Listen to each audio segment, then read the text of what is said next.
తెలంగాణ రాష్ట్ర వ్యాప్తంగా ఈరోజు అన్ని ఉపాధ్యాయ సంఘాల ఆధ్వర్యంలో ఈరోజు రేపు మధ్యాహ్న భోజన విరామ సమయంలో ఉపాధ్యాయులంతా కూడా నిరసన వ్యక్తం చేస్తూ ఉన్నారు.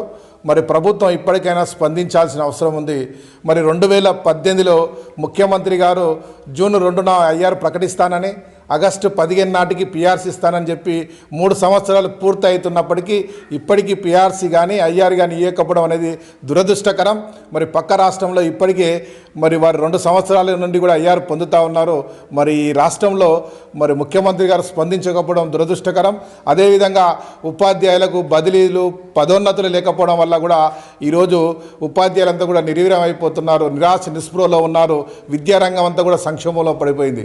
ఉపాధ్యాయులకు పదోన్నతులు అనేది మరి ఉపాధ్యాయులకే కాదు, మరి యావత్ విద్యారంగం కూడా నష్టపోయే ప్రమాదం ఉంది.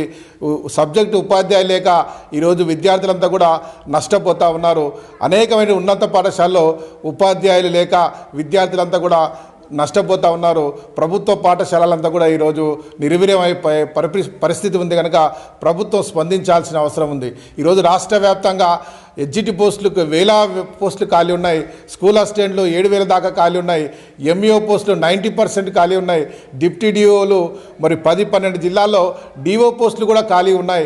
ఇలా విద్యారంగంలో ఖాళీ పోస్టులు ఉండడం వల్ల మరి సంక్షోభంలో పడిపోయింది. ప్రభుత్వం ఇప్పటికైనా స్పందించాలని చెప్పేసి రాష్ట్ర ముఖ్యమంత్రి గారిని, విద్యాశాఖ మంత్రి గారిని కోరుతా ఉన్నాం.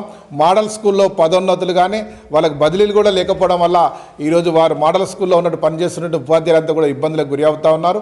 అదేవిధంగా పండిట్ పోస్టులను అప్గ్రేడ్ చేస్తామని చెప్పినటువంటి ప్రభుత్వం ఇప్పటి కూడా చేయకపోవడం దురదృష్టకరం. ఇప్పటికైనా ప్రభుత్వం స్పందించి వెంటనే ఉపాధ్యాయుల సమస్యలు పరిష్కరించాలని, పిఆర్సీ ఐఆర్ ఇవ్వాలని చెప్పేసి, అదేవిధంగా పదోన్నతులు బదిలీలు వెంటనే చేపట్టాలని చెప్పేసి అన్ని ఉపాధ్యాయ సంఘాల తరపున విజ్ఞప్తి చేస్తూ ఉన్నాం.